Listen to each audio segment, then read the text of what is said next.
বিকাশ অথবা নগদে লেনদেন করলে, কেনাকাটা ইত্যাদি করলে যে ক্যাশব্যাক করা হয়ে থাকে সেটা গ্রহণ করা জায়েজ আছে কিনা, খুবই গুরুত্বপূর্ণ একটি প্রশ্ন।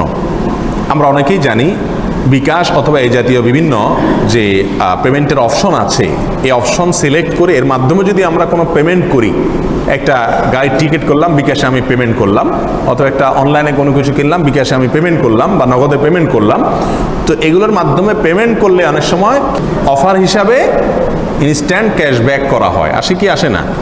এই যে ইনস্ট্যান্ট ক্যাশব্যাক করা হয়, এই ক্যাশব্যাকের টাকাটা ভোগ করা ভোক্তার জন্য জায়েজ আছে কি না, এটা হলো মূল প্রশ্ন। এই প্রশ্ন উত্তরে বলবো, এই যে টাকাটা ব্যাক করা হয়ে থাকে, কথার কথা 100 টাকা দিয়ে আপনি একটা জিনিস কিনলেন এবং বিকাশ বা নগদ অ্যাপস দিয়ে বা তার মাধ্যমে আপনি টাকাটা পেমেন্ট করলেন। এই পেমেন্ট করার কারণে আপনাকে 10 টাকা সাথে সাথে পেমেন্ট করার পরে আবার ক্যাশব্যাক করা হলো। এই 10 টাকা বা এই যে ক্যাশব্যাক করা হলো, এই অ্যামাউন্টটা, এই টাকাটা আপনাকে কে দিয়েছে? দুইটা রাস্তা হতে পারে। নাম্বার 1, আপনি যার পণ্য কিনেছেন, কথার কথা একটা XYZ একটা পরিবহনের টিকিট কিনেছেন, তো এই পণ্য যার কিনেছেন তিনি তার পণ্যটার মধ্যে ছাড় দিয়েছেন আপনাকে। এটা যদি হয় তাহলে তো আপনার জন্য সেটা গ্রহণ করাতে কোনো অসুবিধা নাই। আমার পণ্য আমি আপনাকে 10 টাকা বিক্রি করলাম, আপনি 10 টাকা দেওয়ার পর আমি বললাম নেন 2 টাকা ফেরত নেন, এটা আমার জন্য ভোক্তা হিসাবে অবশ্যই কি আছে? জায়েজ আছে। কথা কি পরিষ্কার?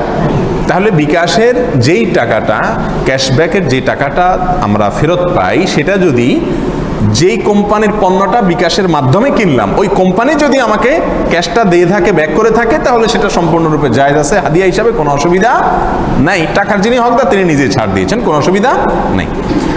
আর দ্বিতীয় অপশন হতে পারে, না ওই কোম্পানি ছাড় দেয় নেই, বিকাশ ব্র্যাক ব্যাংক বা বিকাশ কর্তৃপক্ষ আপনাকে কি দিয়েছে? এই ক্যাশব্যাকটা করেছে। তো দ্বিতীয় অপশন হওয়ার সম্ভাবনাই বেশি, এবং দ্বিতীয় অপশনে যথাসম্ভব সব ক্ষেত্রেই হয়ে থাকে প্রায়। কারণ কোম্পানি যদি অফার দেয় তাহলে তো আগে থেকেই বলবে 100 টাকারটা আমি 90 টাকায় নেব, কিন্তু 100 টাকারটা আমি টাকা দিয়ে কিনতে গেলে 100 দিয়ে কিনতে হচ্ছে, বিকাশের মাধ্যমে কিনলে 90 টাকায় পাচ্ছি, তার মানে এটা বিকাশওয়ালাই দিচ্ছে, এটাই স্বাভাবিক এবং বোঝা যায়। বিকাশ যদি আমাকে ক্যাশব্যাক করে সেটা আমার জন্য ভোগ করা জায়েজ আছে কিনা, এখানে একই কথা। বিকাশ বলল যে আমাকে ব্যবহার করে দেন, তাহলে আপনাকে আমি এটা পুরস্কার দিব, অর্থাৎ আমার জিনিসটা নিলে আমি এটা দিলাম, বাহ্যিকভাবে এটা জায়েজ আছে। কিন্তু সমস্যা হলো বিকাশের যে লেনদেন, বিকাশের যে উপার্জন, তার ম্যাক্সিমামই বা বেশিরভাগই সুদের উপার্জন। এখন সেখান থেকে আমি টাকা নিতে পারবো কিনা, এ হলো কথা। তো এই প্রসঙ্গে বলবো যে যেহেতু বিকাশের শুধুমাত্র সুদের উপার্জনই নাই, সুদ ছাড়াও তাদের বিভিন্ন রকমের উপার্জন আছে, সেজন্য তাদের উপার্জনটাকে বলতে হবে সরাসরি 100% সুদের উপার্জনই তাদের আছে তা নয়, বরং মিশ্র উপার্জন তাদের। মিশ্র উপার্জন যদি হয়, তাহলে সেরকম কোনো ব্যক্তি যদি মিশ্র উপার্জন যারা আছে এরকম কোনো ব্যক্তি বা প্রতিষ্ঠান যদি আপনাকে কিছু হাদিয়া দেয়, উপঢৌকন দেয়, উপহার দেয়, তাহলে সেটা গ্রহণ করা আপনার জন্য জায়েজ আছে। তবে গ্রহণ না করলে সেটা হবে তাকওয়ার দাবি, উত্তম। কথা কি বুঝাতে পারছি? এই সম্পর্কে মুহাম্মদ সালেহ আল মুনাজ্জিদ হাফিজাহুল্লাহ ইসলাম কিউএতে তিনি এক প্রশ্নের উত্তরে পরিষ্কারভাবে জানিয়েছেন যে হারাম দুই প্রকার। একটা হলো হারাম লিআইনিহি, সরাসরি একজনে একটা মাল চুরি করে নিয়ে আসছে, আপনি জানেন এটা চুরি করা মাল, ছিনতাই করা মাল, তো ওইটা আপনাকে যদি হাদিয়া দেয় আপনি কোন অবস্থায় সেটা ভোগ করতে পারবেন না, আপনার জন্য এটা জায়েজ নেই। আর হলো হারাম লিগাইরিহি।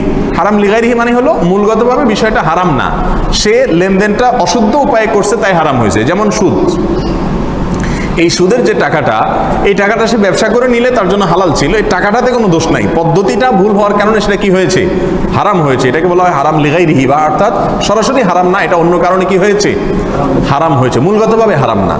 যাই হোক, এরকম যদি হয়, আর সেক্ষেত্রে মুহাম্মদ সাল্লাল্লাহু আলাইহি ওয়াসাল্লাম বলেছেন যে ওই হারাম উপার্জন যিনি করেছেন তার জন্য এটা হারাম, কিন্তু তিনি অন্য কাউকে উপঢৌকন ইত্যাদি দিলে তার জন্য কি হবে না? সেটা হারাম হবে না। তবে সেক্ষেত্রেও এটাকে গ্রহণ না করা, যেহেতু হারাম উপায়ে উপার্জন করা, যেটাকে অ্যাকসেপ্ট না করে ফেরত দেওয়া, এটা হবে তাকওয়ার দাবি এবং উত্তম।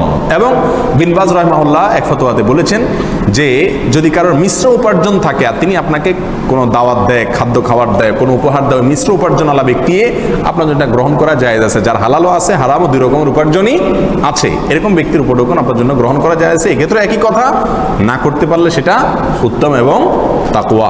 এবং islamweb.com কাতার ভিত্তিক মুফতিদের একটি বিশ্ববিখ্যাত একটি ওয়েবসাইট আছে, সেখানেও একই ফতোয়া দেওয়া হয়েছে, আর অনেক অনেক ওলামা ইকরামের ফতোয়া রয়েছে। সবগুলোকে সামনে রাখলে আমরা দেখি বিকাশ বা নগদ অ্যাপসের কেনাকাটা করলে বা কোনো কিছু পেমেন্ট ইত্যাদি করলে যে ক্যাশব্যাক করা হয়ে থাকে ইনস্ট্যান্ট, সেই ক্যাশব্যাকের টাকাটা আপাত দৃষ্টিতে জায়েজ আছে ভোগ করা ইনশাআল্লাহ। তবে যদি কেউ না ভোগ করে, ওইটা আসলে অন্য কাউকে গরিব দিয়ে দেয়, সেটা হবে সবচেয়ে নিরাপদ এবং ভালো। আল্লাহু আ'লাম বিস-সাওয়াব।